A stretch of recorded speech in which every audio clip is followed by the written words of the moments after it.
सिंध जी सरज़मीन हमेशा खां ज़रख़ेज़ रही आहे। हिन धरतीअ ते अहिड़नि इंसाननि जनम ते वरितो आहे जंहिंजे वजूद सां इल्मु, अदब, आर्ट तोड़े मौसीक़ीअ खे नओ जियदान मिलियो आहे।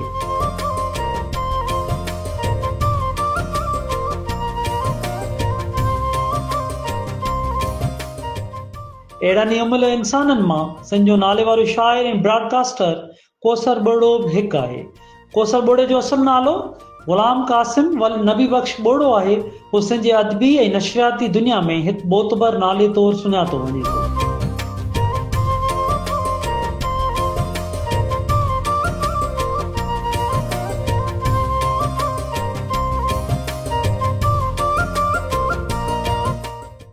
पहिरीं सेप्टेंबर 1958 ते ज़िले खैरपुर मीरज जे तालुके कोडीजीअ जे ॻोठ जानी बुरड़े में जनम वठंदड़ कोसर बोड़े पंहिंजे ॻोठ जी सादगी, सक़ाफ़ती ख़ुशबू ऐं धरतीअ जी सचाईअ मां अहिड़ो त हौसलो ऐं सभा हासिल कयो जेको पोइ संदसि शाइरी ऐं नशरियाती ख़िदमतुनि में चिटी तरह नज़र अचे थो।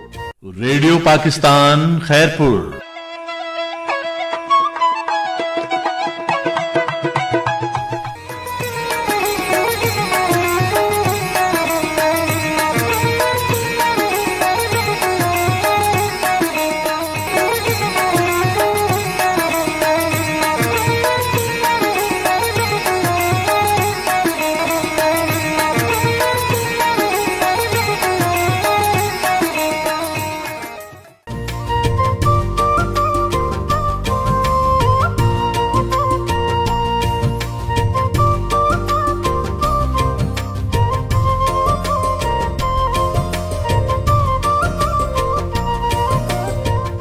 कोसर बोड़े जी इब्तिदाई तालीम पंहिंजे ॻोठ मां शुरू थी, जिते हिन प्राइमरी तालीम हासिल कई। उन खां पोइ हिन कॉम्प्रिहेंस हाई स्कूल खैरपुर मां 1975 में मैट्रिक पास कई।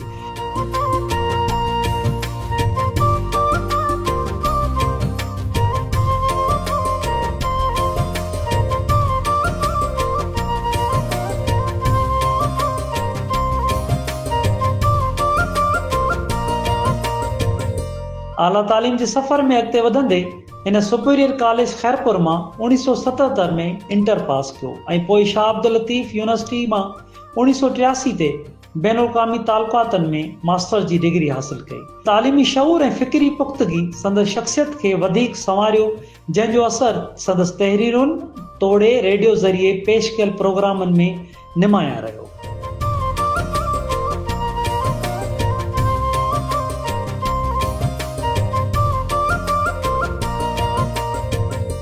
मुंहिंजो असुलु नालो ग़ुलाम क़ासिम कोसर आहे, पर अदब जी दुनिया में कोसर बुरड़े जे नाले सां मशहूरी थी वई।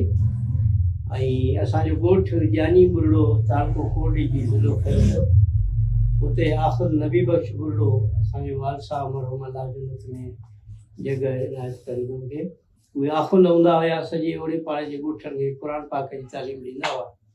उते मां 1 सेप्टेंबर 1958 में जनम वरितो हुन ॻोठ में, ऐं उते ई प्राइमरी तालीम हासिल कई। प्राइमरी स्कूल जानी बुरड़ो, वरी 8 ताईं लयारी मिडिल स्कूल में, वरी मैट्रिक असां पास कई कॉम्प्रिहेंसिव स्कूल खैरपुर मां।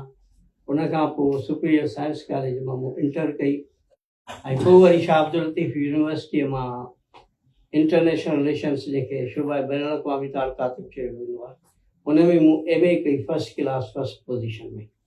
इहो असांजो तालीमी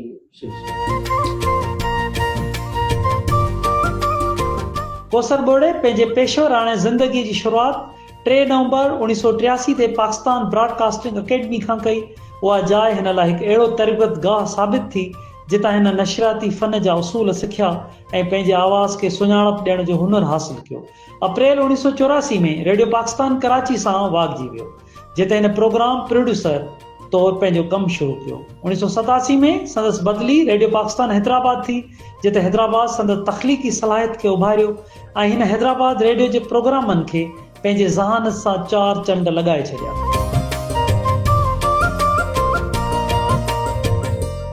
मां जॾहिं MA कई तॾहिं मां अप्लाई करे छॾियो। टेलीविज़न में जॻहूं आयूं असिस्टेंट प्रोड्यूसर जूं ऐं रेडियो में आयूं प्रोड्यूसर जूं। इत्फाक़ अहिड़ो थियो, मूंखे पहिरियां टेलीविज़न जो ऑर्डर अची वियो उन हफ़्ते में ई वरी मूंखे रेडियो पाकिस्तान जे प्रोड्यूसर जो ऑर्डर अची वियो, छाकाणि जो मुंहिंजी दिलचस्पी रेडियो सां वधीक हुई ऑडियो जे मीडियम सां। इन जे करे मां वरी पोइ नवंबर 1983 में रेडियो पाकिस्तान जॉइन कयो। इस्लामाबाद में वञी अकेडमी में असां दाख़िला वरिती, जिते 20 हफ़्तनि जो कोर्स कयोसीं ऐं पोइ मुख़्तलिफ़ स्टेशन्स ते वरी पंहिंजी पोस्टिंग कई। पहिरियों तव्हांजी कहिड़ी रेडियो पाकिस्तान स्टेशन ते पोस्टिंग थी? मुंहिंजी पहिरियां अप्रैल 84 में कराची रेडियो स्टेशन ते पोस्टिंग थी। उन खां पोइ मां वरी हैदराबाद आयुसि। 8-9 साल मां हैदराबाद रेडियो ते रहियो।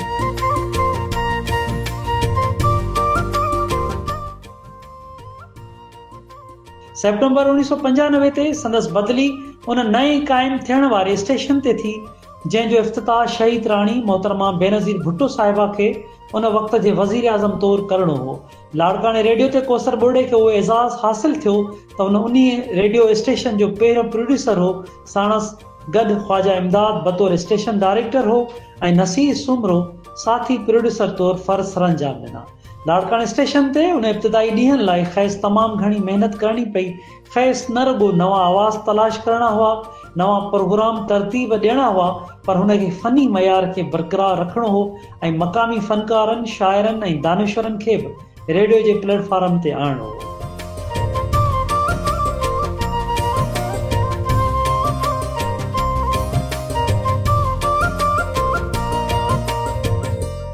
पंजानवे में लाड़काणो रेडियो स्टेशन जो इफ़्तिताह थियो।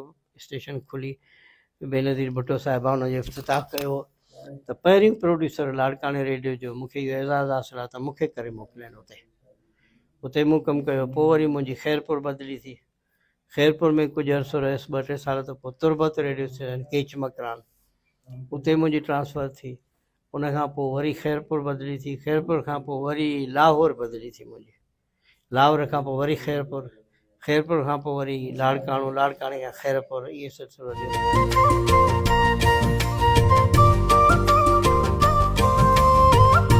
रेडियो लाड़काणे खां पोइ हिन खे अबाणी शहर ख़ैरपुर में क़ाइमु थियल रेडियो स्टेशन ते उमाणियो वियो।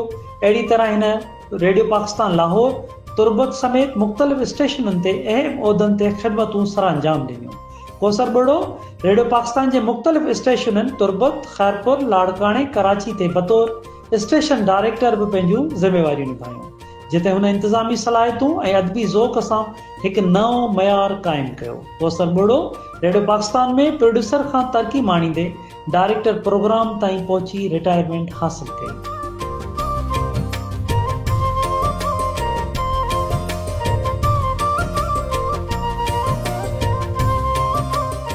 लाड़काणे में 2013 में मुंहिंजो प्रमोशन थियो कंट्रोलर जी हैसियत में।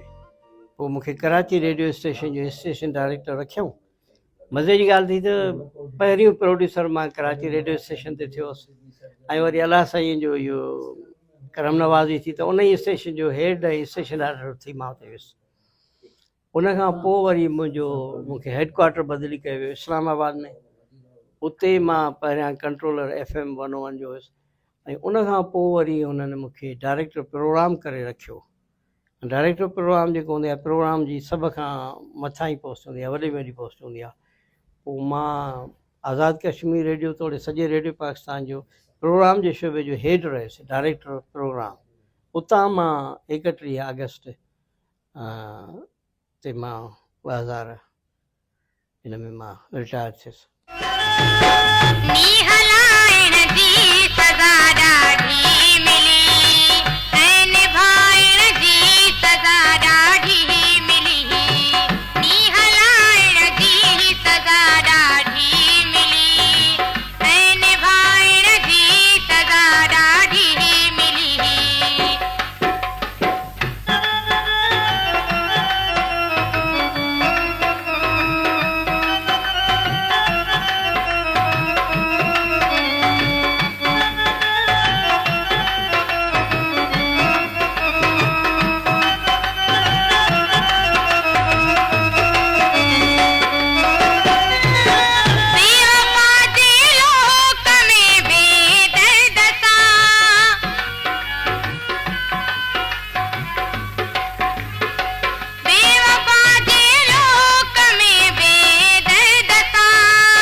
करे जेको सादिक फ़क़ीर आवाज़ में तोखां थींदे दार राजगुरू जो, इहा मूं रिकॉर्ड कई हैदराबाद में।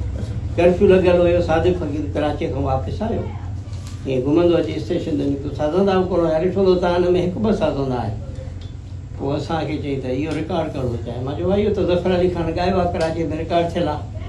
चई न, मां वाईअ जे अंदाज़ में ॻाईंदुसि, इहा शइ उन खां रिकॉर्ड कई। ईअं बेशुमार फौज़िया सुमरो जे आवाज़ में जेके आइटम रिकॉर्ड थिया। बाक़ी फ़नकारनि जो जे सही तव्हां ॻाल्हि पुछी आहे, शादिया ख़ुश्क खे मूं रेडियो ते मुतारफ़ करायो, सरमद सिंधी, अहमद मुग़ल, उस्ताद शफ़ी फ़क़ीर, उस्ताद अमीर अली ख़ान, बादल राही, अलाह ॾिनो जूने जो, मुख़्तियार शीदी, फरज़ाना परवीन, शरीफ़ अब्बासी, त इहे जेके फ़नकार आहिनि, ईअं त वरी नंढा वॾा जेके शौक़िया फ़नकार हूंदा आहिनि उहे पोइ 60-70 ताईं वञी तइदाद पहुचे थो, पर इहे पोइ वरी फ़न जी दुनिया में कुझु अॻु पर निकिरी आया, इन्हनि खे असां मुतारिफ़ करायो।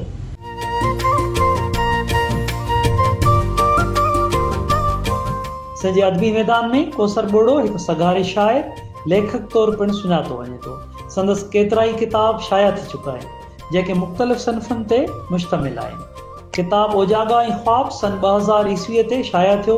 हीउ संदसि शाइरीअ जो मजमू आहे जंहिंमें एहसासनि जी नरमी ऐं फ़िक्र जी गहराई मिले थी। यादगार सन 2002 ईस्वीअ ते शाया थियो, जंहिंमें संदसि सारूनियूं ऐं ख़त शामिल आहिनि। संदसि हीउ किताब पढ़ंदड़नि खे माज़ीअ जी ख़ुशबू सां रोशनास कराए थो। तंहिं इश्क खे शाबाज़ सन 2004 ते छपजी पधिरो थियो। हीउ किताब रोमानवी किस्सनि ते मुश्तमिल आहे, जंहिंमें मोहबत जे किस्सनि कहाणियुनि खे सुहिणे अंदाज़ में पेश कयो वियो आहे। तूं मुंहिंजो सनम आहीं सन 2005 ते शाया थियो हो। हीउ किताब कोसर ॿोड़े जी शाइरीअ जो किताब आहे, जंहिंमें मोहबत, जुदाई ऐं इंसानी एहसासनि जा रंग चिटियल आहिनि। किताब अमर रागी अमर गीत 2005 ईस्वीअ ते शाया थियो।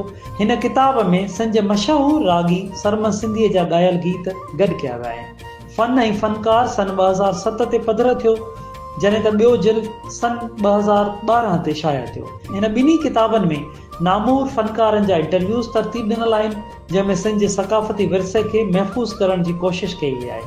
उॾाणा एहसास सन 2009 ते छपजी आयो। हीउ किताब संदसि रेडियो कंपेयरिंग ते ॿधल आहे, जेको नशरियाती शोबे में दिलचस्पी रखंदड़नि लाइ अहमियत रखे थो।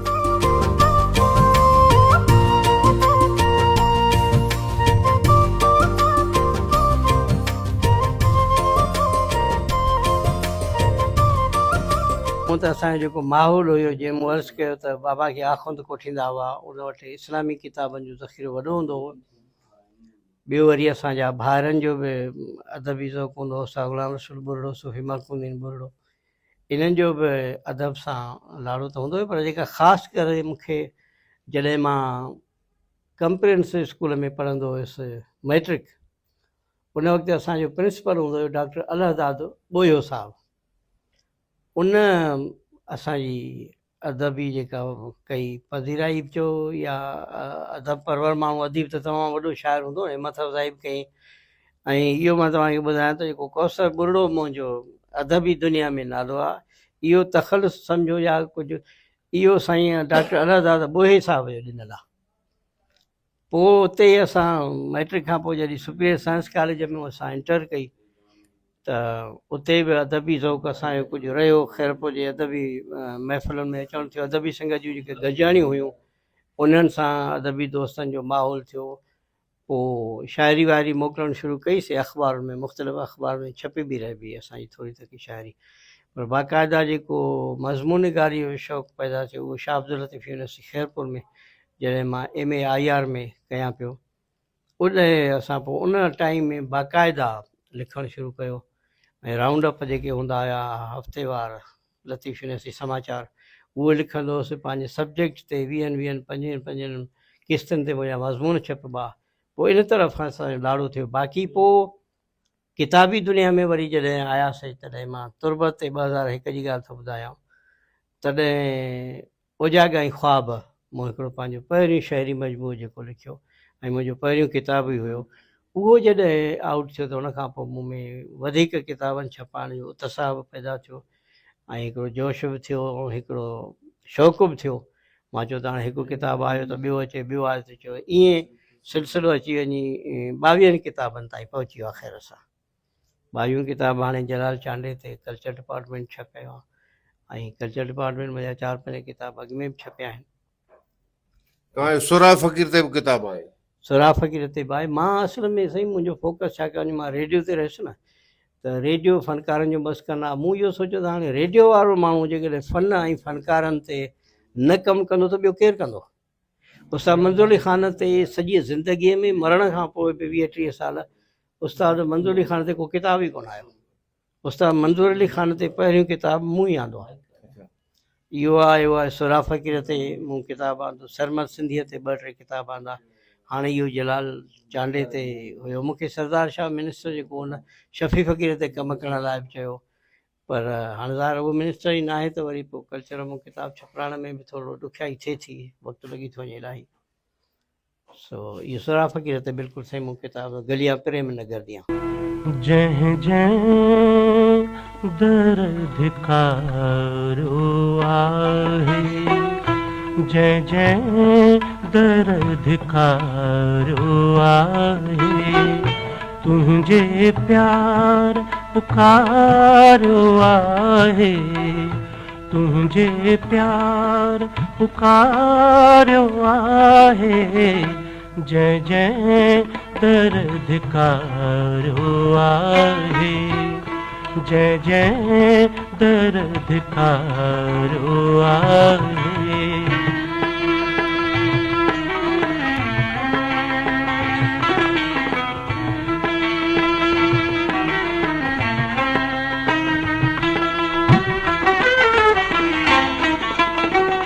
हिडके मुझे कौन थी है,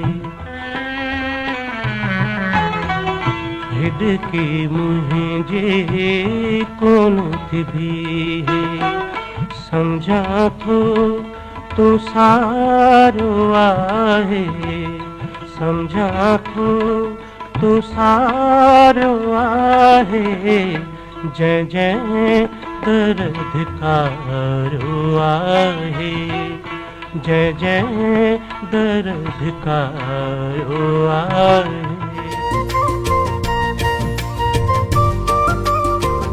उस्ताद मंज़ूर अली ख़ान किताब सन 2010 ईस्वीअ ते शाया पज़ीर थियो। हीअ किताब बरे सगीर जे अज़ीम उस्ताद रागी ख़ान साहब मंज़ूर अली ख़ान जी शख़्सियत ऐं फ़न मुतलिक़ तरतीब ॾिनल आहे। सफ़र चाहतनि जो मुश्ताक बुखारी सां गॾु संदसि शाइरी मजमू सन 2012 ते पधिरो थियो। सरजणहार ख़ैरपुर मीरत जे शाइरनि ते मुश्तमिल किताब 2 हिसनि में छपिजी पधिरो थियो। पेशकार सन 2013 ते तरतीब ॾिनो वियो, जंहिंमें सिंध जो नामूर ब्रॉडकास्टरनि जा इंटरव्यूज़ ॾिनल आहिनि। गलियां प्रेम नगर दियां नामूर सूफ़ी रागी सुरा फ़कीर जी यादि में तरतीब ॾिनल आहे। लफ़्ज़ आवारा बादल रेडियो स्क्रिप्ट ते मुश्तमिल किताब, पंहिंजूं परायूं ॻाल्हियूं यादगिरियुनि ते आधारियल किताब केॾो अणपूरो तौबिन संदसि शाइरी मजमू अदब सरा सन 2019 ते शाया थियो। सरमन जूं सारूं सन 2019 ते छपियो। हीअ किताब सरमन सिंधीअ सां लाॻापियल संदसि यादगिरियुनि जो किताब आहे। जलाल चांडियो यकतारे चपड़ीअ जो बादशाह कोसर ॿोड़े जो हीअ किताब सकाफ़त खाते पारां शाया कयो वियो आहे, जंहिंमें जलाल चांडिया जे फ़न ऐं शख़्सियत ते मज़मून तरतीब ॾिनल आहे।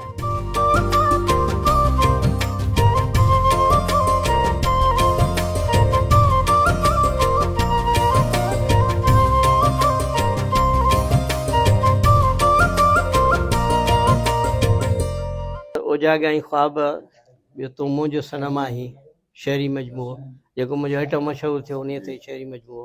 सफ़र चाहतुनि जो मुशाइर बुखारी सां गॾु। उन खां पोइ केॾो माण पूरो तो बिन, इहो ॿियो फ़न फ़नकार जो पहिरियों वॉल्यूम थियो, जंहिंमें कोई 30-35 फ़नकार नावियारनि जा, जिन में नूर जहान ऐं इन टाइप जा माण्हू हुआ सभु।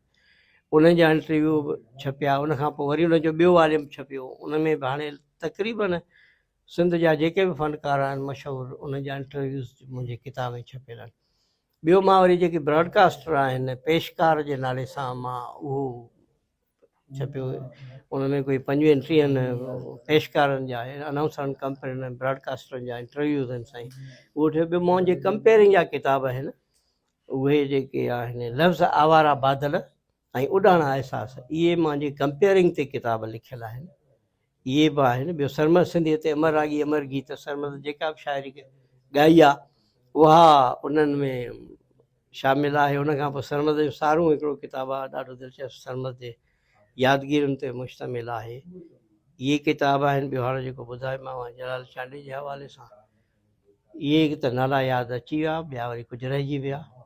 दोस्तो दिलदार दूंगा यूं कयो सुहजे संसार जूंगा यूं कयो दोस्तो दिलदार दूंगा यूं कयो दोस्तो दिलदार दूंगा यूं कयो सुहजे संसार जूंगा यूं कयो दोस्तो दिलदार दूंगा यूं कयो दोस्तो दिलदार दूंगा यूं कयो।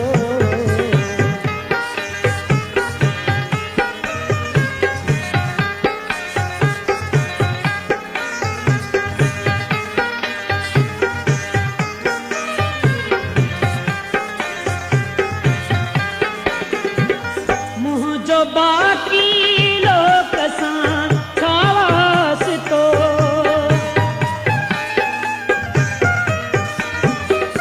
मुंहिंजो बाक़ी लोक सां छा वास्तो मुंहिंजो बाक़ी लोक सां छा वास्तो मूंसां मुंहिंजे यार दूंगा यूं कयो मूंसां मुंहिंजे यार दूंगा यूं कयो सुहजे संसार जूंगा यूं कयो दोस्तो दिलदार दूंगा यूं कयो दोस्तो दिलदार दूंगा यूं कयो।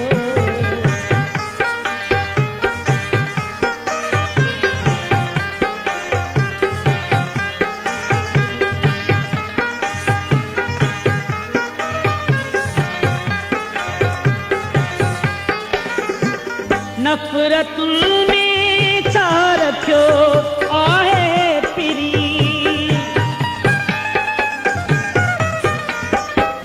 नफ़रतुनि में छा रखियो आहे पिरी नफ़रतुनि में छा रखियो आहे पिरी प्यार ॾियो ऐं प्यार दूंगा यूं कयो प्यार ॾियो ऐं प्यार दूंगा यूं कयो सुहजे संसार जूंगा यूं कयो दोस्तो दिलदार दूंगा यूं कयो दोस्तो दिलदार दूंगा यूं कयो।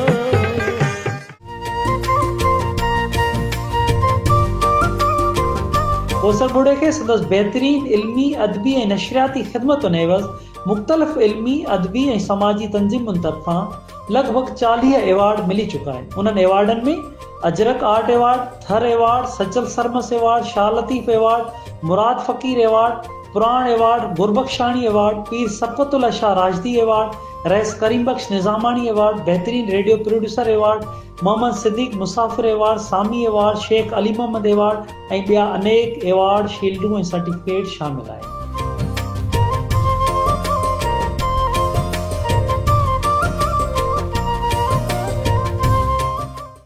तव्हांजो शाइरी जो पहिरीं काफ़ी हुआ कहिड़े फ़नकार ॻाई ऐं कॾहिं रिकॉर्ड थी जिथां तव्हांखे मक़बूलियत शाइरी जे हिसाब सां मिली?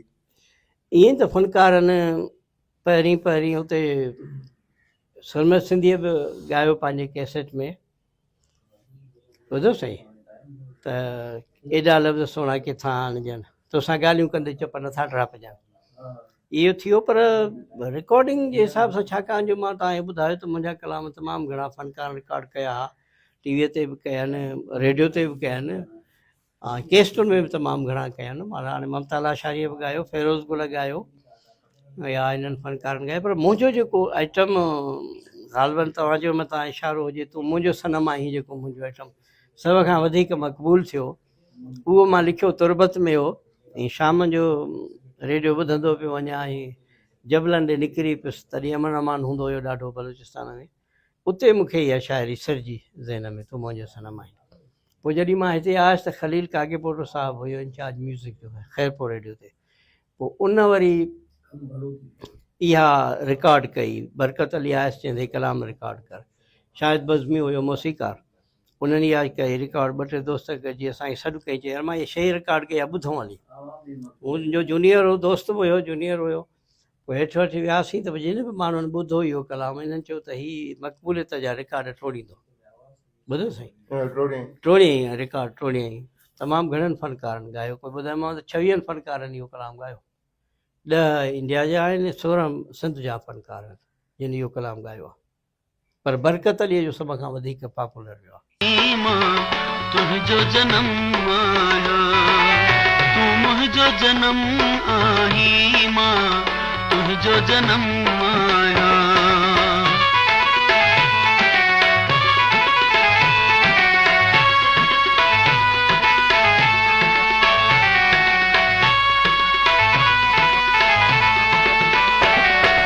हिक वाट ॿिन्ही जिया, हिक राहे वफ़ा आहे। हिक वाट ॿिन्ही जिया, हिक राहे वफ़ा आहे। तूं मुंहिंजो कदम आहीं, मां तुंहिंजो कदम आहियां। तूं मुंहिंजो कदम आहीं, मां तुंहिंजो कदम आहियां। तूं मुंहिंजो सनम आहीं, मां तुंहिंजो सनम आहियां।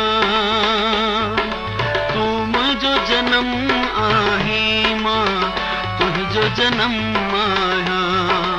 तूं मुंहिंजो जनम आहीं, मां तुंहिंजो जनम आहियां।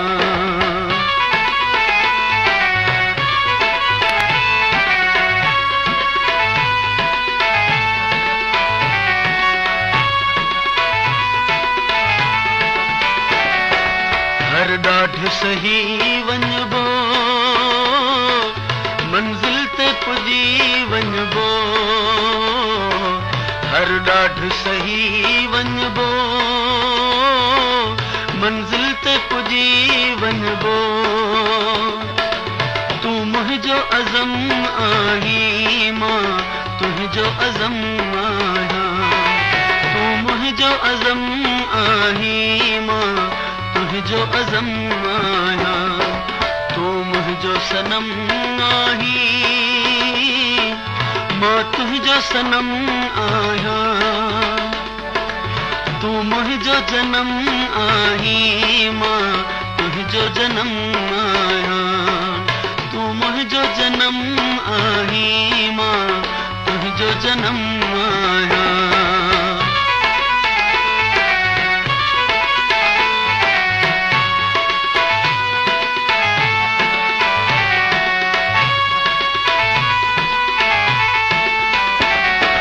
अचु पंहिंजे हथनि साईं, तक़दीर लिखूं पंहिंजी है। अचु पंहिंजे हथनि साईं, तक़दीर लिखूं पंहिंजी। तूं मुंहिंजो कलम आहीं, मां तुंहिंजो कलम आहियां। तूं मुंहिंजो कलम आहीं, मां तुंहिंजो कलम आहियां। तूं मुंहिंजो सनम आहीं, है मां तुंहिंजो सनम आहियां। तूं मुंहिंजो जनम आहीं, मां तुंहिंजो जनम आहियां। तूं मुंहिंजो जनम आहीं, मां तुंहिंजो जनम आहियां।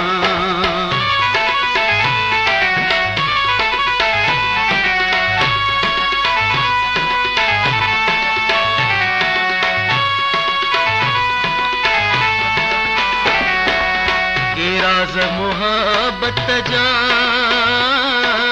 दिलनि में दफ़न आहिनि। के राज़ राज मोहब्बत जा दिलियुनि में दफ़न आहिनि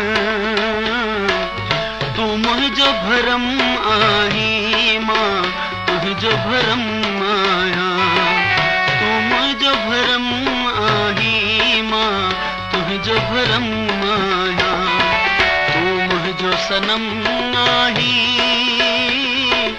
मां तुंहिंजो सनम आहियां तूं मुंहिंजो जनम आहीं मां तुंहिंजो जनम आहियां तूं मुंहिंजो जनम आहीं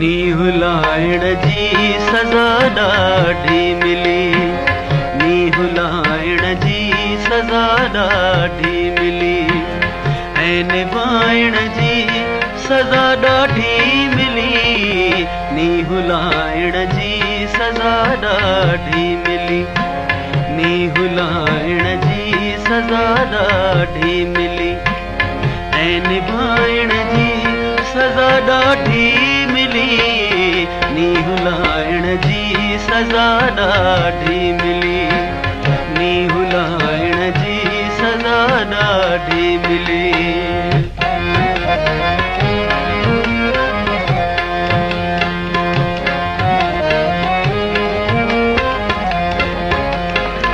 बेवफा जे लोक में बेदर्द सां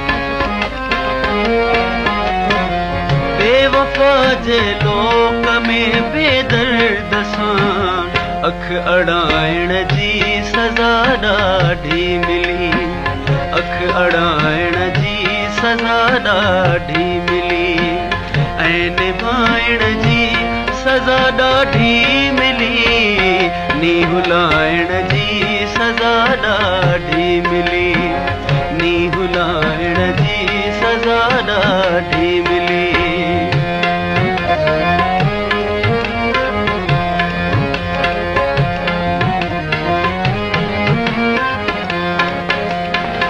सब हुआ महफिल में पंहिंजा गैर रखे सब हुआ महफिल में पंहिंजा गैर रखे पेर पाइण जी सज़ा ॾाढी मिली पेर पाइण जी सज़ा ॾाढी मिली ऐं निभाइण जी सज़ा ॾाढी मिली नीहु लाइण जी सज़ा ॾाढी मिली नीहु लाइण जी सज़ा ॾाढी मिली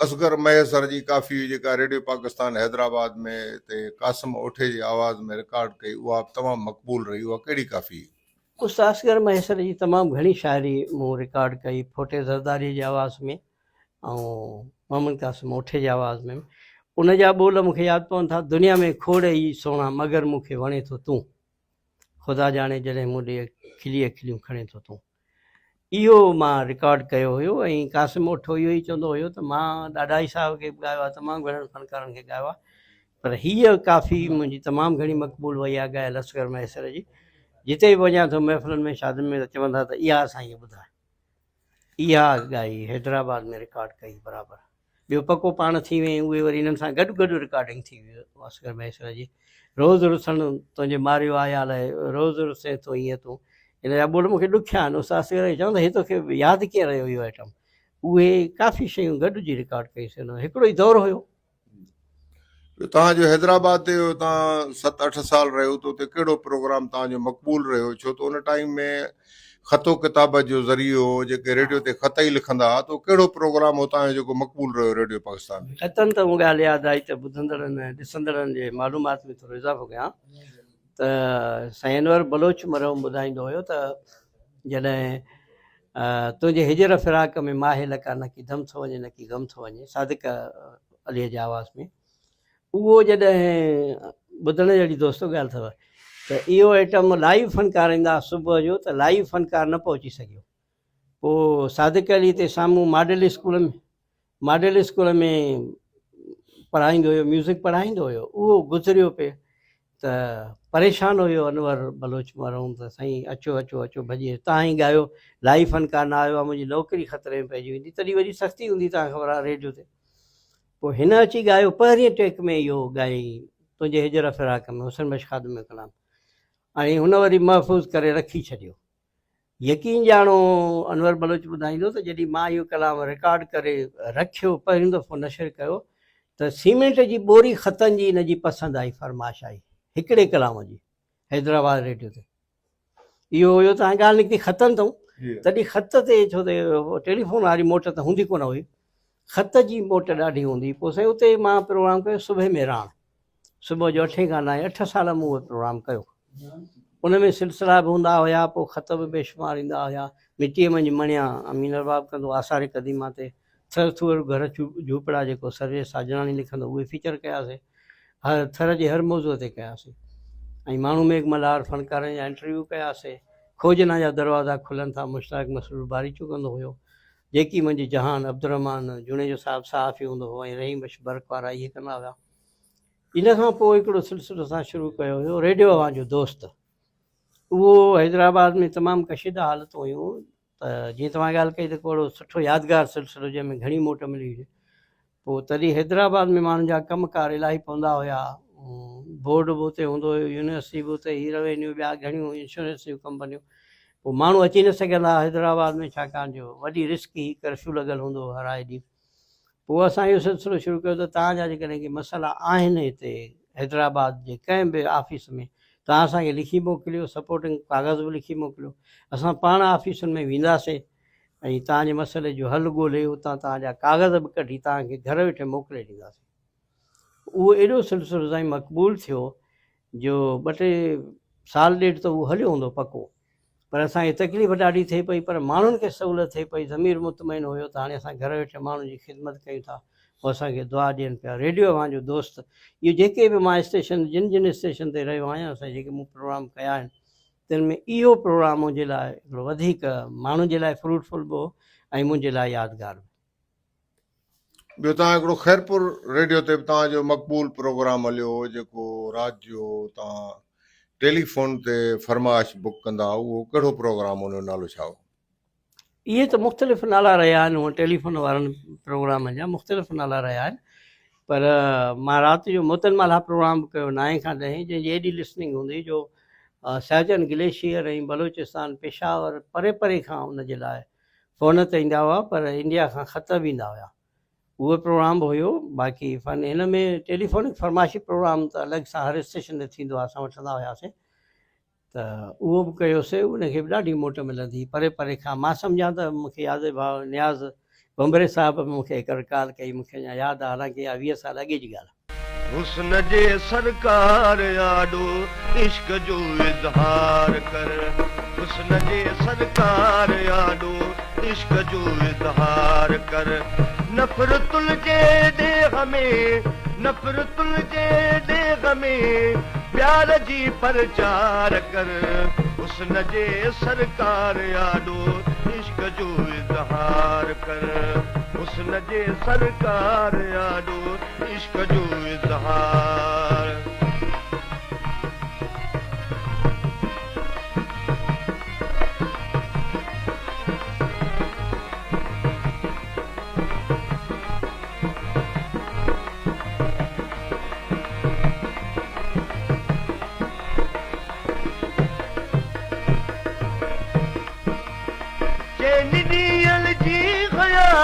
ते कहिड़ो वा भरवसो,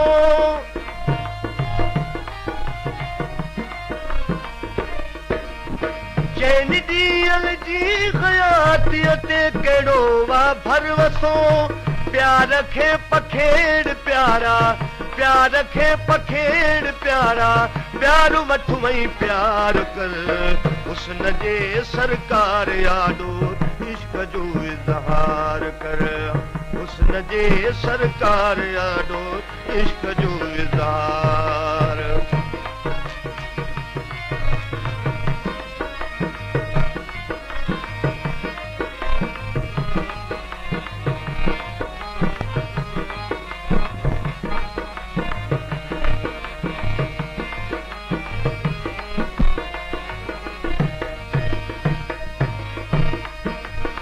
कुछ घड़ियूं साही पटण ॾे पंहिंजे ज़ुल्फनि में पिरी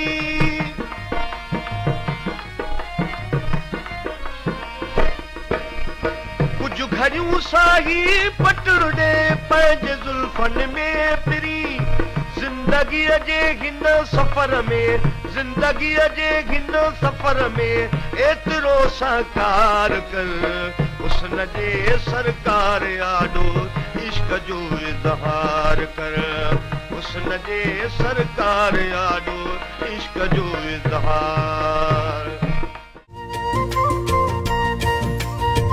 कौसर बोड़े जी शख्सियत में एक अजीब संगम आहे। वो शायर बि आहे, ब्रॉडकास्टर बि आहे, मुंतज़िम बि त ॿिए तरफ़ हिकु हसास दिलि रखंदड़ इंसान बि आहे। संदसि शाइरीअ में धरतीअ सां मोहबत ऐं इंसानी क़दरनि जो एहतराम ऐं ज़िंदगी जी तलख़ हक़ीक़तुनि जो इतराफ़ मिले थो।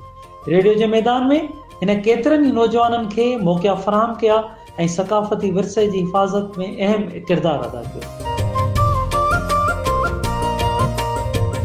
कहिड़ो प्रोग्राम हो जंहिंमें सभिनी खां वधीक तव्हांखे ख़त लिखंदा? साईं मुंहिंजो जेको प्रोग्राम सुञाणप रहियो उहो सुबह मेहरान प्रोग्राम हूंदो हुयो, जंहिं ते वरी कोडी जी प्रेस क्लब वारनि वॾो सेमिनार बि किले ते मुनक़िद करायो वियो। तमामु वॾो सेमिनार थियो हुयो, छो त ख़ैरपुर में रिले कंदी हुन प्रोग्राम सुबह मेहरान। पोइ उन में वरी ॿिया सिलसिला मूं रखिया। रोज़ु हिकिड़ो सिलसिलो हूंदो हुयो, थरथूअर घर झूपड़ा जेको सर्वेश सावधानी लिखंदो हुयो। छो जे हर मौज़ूअ ते असां फीचर कया। उन खां अलावा माण्हू मेघ मल्हार फ़नकारनि जा इंटरव्यू तमामु घणा, जेके बि फ़नकार तव्हां नाला खणंदव सभिनी जा मूं इंटरव्यू हैदराबाद रेडियो ते कया। ऐं उन खां पोइ हिकिड़ो जेको ईअं तमामु घणा सिलसिला मुश्ताक मसरूर बारी चौक कंदो हुयो, ॿिया बि कंदा हुया। अमीन अरबाब कंदो मिटीअ मंझि मणिया, उहो आसारी क़दीमा ते सिलसिलो हूंदो। पर ओड़ो सिलसिलो जेको कॾहिं बि रेडियो ते शायदि न थियो हुजे, उहो हिकिड़ो मूं सिलसिलो कयो, रेडियो आवाज़ जो दोस्त। उहो टाइम अहिड़ो हो साईं 90 वारो तव्हांखे ख़बर आहे त हैदराबाद में हर आए ॾींहुं राति जो सुम्हंदा, सुबुह खां वठी कर्फ्यू लॻो पियो आहे।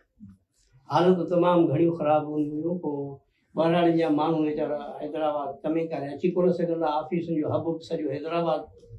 मां हिकिड़ो सिलसिलो शुरू कयो, रेडियो आवाज़ जो दोस्त। ॿुधंदड़नि खे मां इहो अपील कई त तव्हांजो जेको बि कमु रहियल आहे, इंश्योरेंस में आहे, रेवेन्यू में आहे, बोर्ड में आहे, यूनिवर्सिटीअ में आहे, तव्हां मूंखे ख़त में लिखी मोकिलियो। को डॉक्यूमेंट खपेव त उनजे हवाले सां को सपोर्टिंग डॉक्यूमेंट बि मोकिलियो। पोइ ईअं साईं हिकिड़ी लाइन लॻी वई। पोइ माण्हू मसइला लिखी ख़तनि में लिखी मोकिलींदा हुआ। तॾहिं लतीफ़ाबाद वञणु तसवुर बि कोन हो। असां रेडियो वारा हलिया वेंदा हुआसीं हुते, वञी बोर्ड मां हुनजो कमु कराईंदा हुआसीं। वरी असां बाई पोस्ट पंहिंजे ख़र्च ते उनखे घर वेठे मोकिले बि ॾींदा हुआसीं। ॾाढो दुआऊं ॾींदा हुआ। असांजो फ़र्ज़ु बि पूरो थी वेंदो, हिकिड़ो ख़िदमत बि थी वेंदी हुई सिंधी क़ौम जी। इहो जेको रेडियो आवाज़ जो दोस्त आहे न, इहो प्रोग्राम मूंखां कॾहिं बि न विसरी। लैला मजनू जहिड़ो लैला मजनू जहिड़ो पाण बिन जो चाहो सनम तुम आहे साहब, पाण बिन जो चाहो सनम तुम आहे साहब। करमू तेरे साहब सनम, करमू तेरे साहब, करमू तेरे साहब सनम, करमू तेरे साहब। तुम आहे साहब सनम, तुम आहे साहब, तुम आहे साहब सनम, तुम आहे साहब।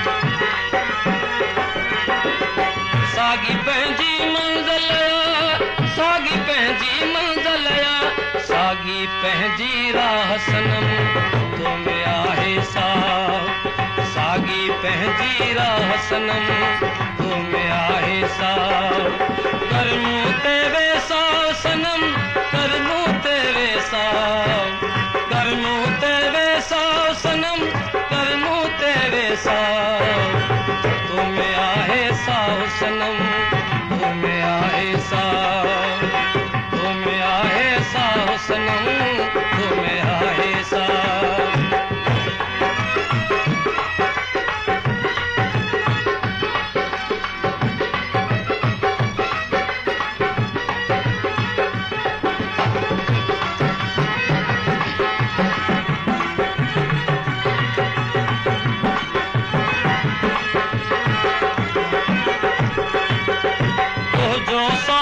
साथ खपे तुझो साथी साथ खपे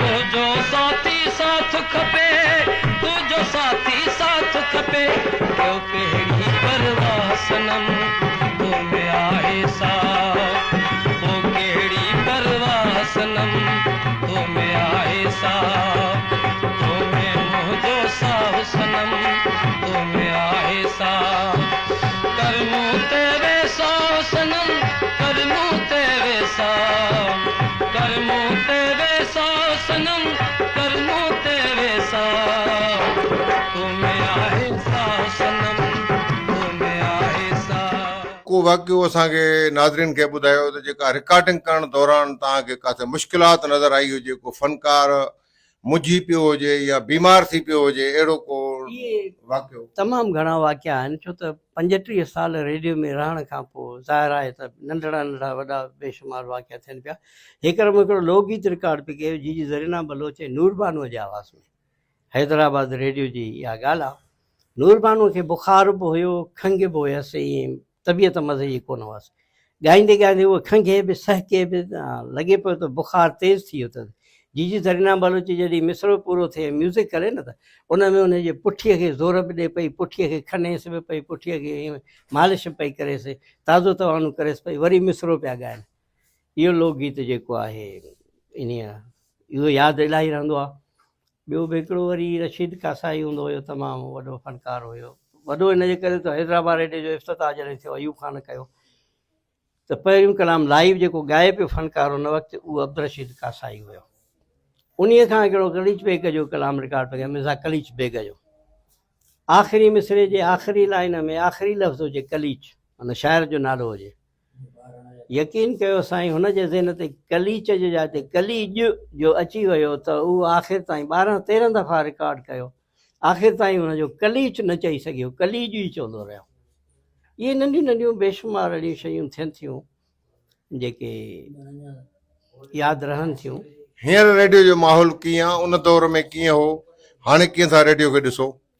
अॻे साईं जॾहिं असां कराची रेडियो ते वियासीं यकीन ॼाणो 8-10 सीनियर प्रोड्यूसर अहिड़ा हुआ जेके साहिब किताब हुआ उनजा किताब आयल हुआ उर्दूअ में ख़ासि करे या सिंधीअ में तॾहिं इनाज बलोच प्रोग्राम मैनेजर हुयो रज़ी अख्तर शौक़ी प्रोग्राम मैनेजर हुआ त उन वक़्तु पढ़ियल लिखियल माहौल तमामु घणो हुयो। जेके बि रेडियो में माण्हू हुया पढ़ियल लिखियल हुया तरबियत याफ़्ता हुया ऐं हिकिड़ो रेडियो जो उरूज हुयो। रेडियो जो जेको ज़वाल शुरू थियो मुशरफ़ जे दौर खां शुरू थियो 2000 खां वठी जॾहिं खां इहे प्राइवेट चैनल्स खे प्रमोट कयो वियो हद खां वधीक रेडियो ऐं टीवीअ जा जेके चैनल्स प्राइवेट आया न इहे परवेज़ मुशरफ़ जे दौर में आया 2000 खां वठी।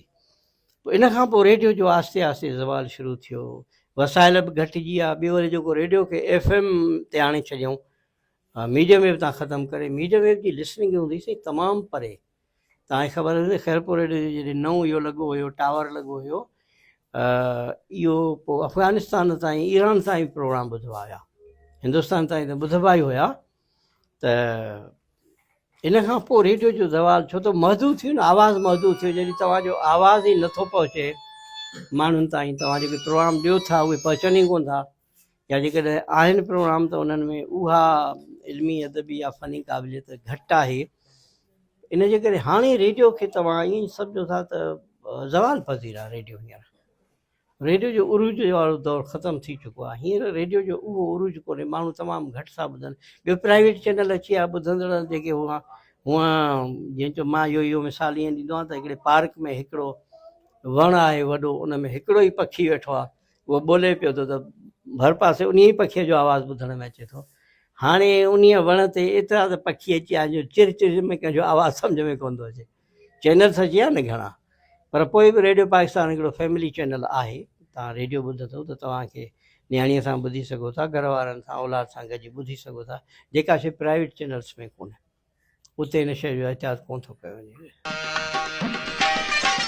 वेही वायदा कया हुआसे, वेही वायदा कया हुआसे, सदाई साण हूंदासे, असां अॼु दूर दिलबर खां, असां अॼु दूर दिलबर खां, ख़बर नाहे त छो थियासे, ख़बर नाहे त छो थियासे।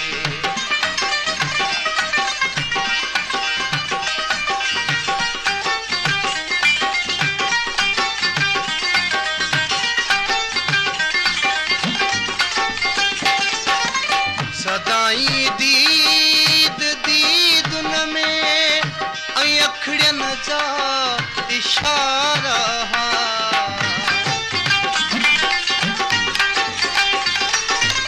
सदाई दीद दीदुन में ऐं अखड़ियन जा इशारा, ख़ता कहिड़ी असां खां पई, ख़ता कहिड़ी असां खां पई, निहारण खां बि अॼु वियासे, निहारण खां बि अॼु वियासे, वेही वायदा कया हुआसे, सदाई साण हूंदासे, सदाई साण हूंदासे।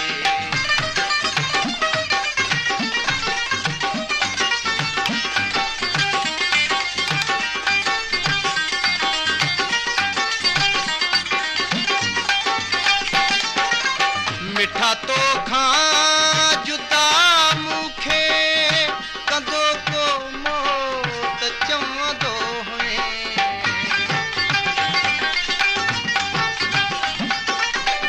मिठा तो खां जुदा मूंखे कंदो को मौत चवंदो हुए, असां जीअरे जुदाईअ जे, असां जीअरे जुदाईअ जे जहनुम में वञी पियासे, वेही वायदा कया हुआसे, वेही वायदा कया हुआसे, सदाई साण हूंदासे, सदाई साण हूंदासे। अॼु बि हू पंहिंजे अबाणे ॻोठ जानी बुरड़ा में रिहाइश पज़ीर आहे। ॻोठ जी सादगी ऐं मिटीअ जी ख़ुशबू सां जुड़ियल रहंदे बि हिन आलमी सोच ऐं जदीद नशरियाती तक़ाज़नि खे अपनाइण में कामयाबी हासिल कई। संदसि ज़िंदगी हिकु अहिड़ो मिसाल आहे जेको ॿुधाए थो त महिनत, जुस्तजू ऐं इल्म सां कंहिं बि ॻोठ मां निकिरी क़ौमी सतह ते सुञाणप हासिल करे सघिजे थी।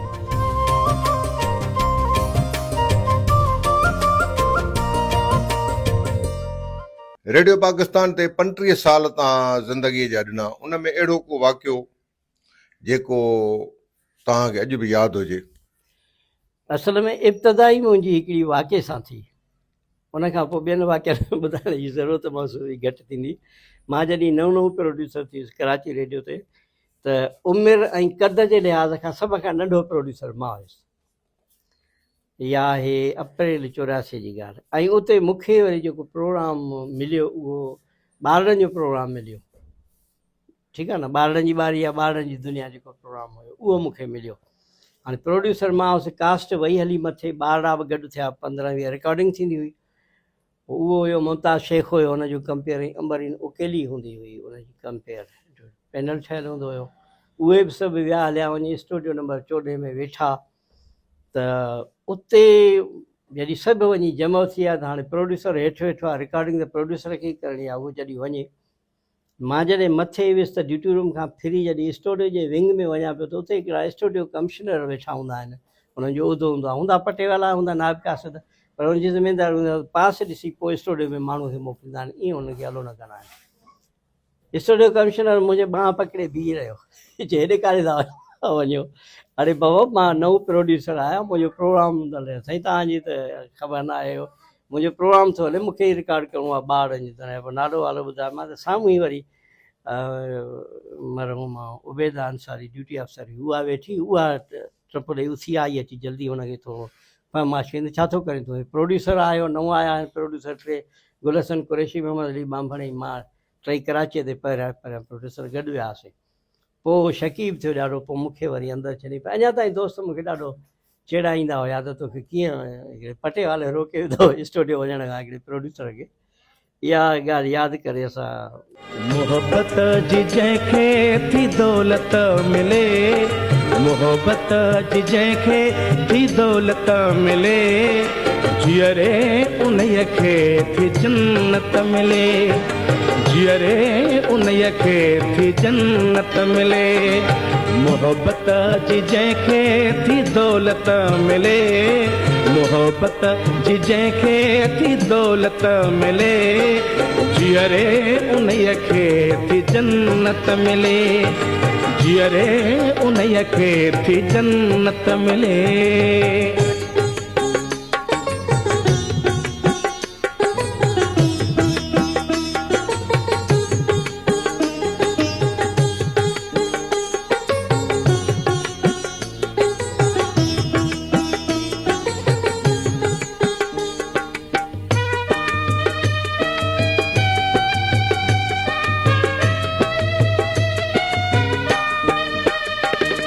हयाती ॿियनि खे जो अर्पे छॾे, हयाती ॿियनि खे जो अर्पे छॾे,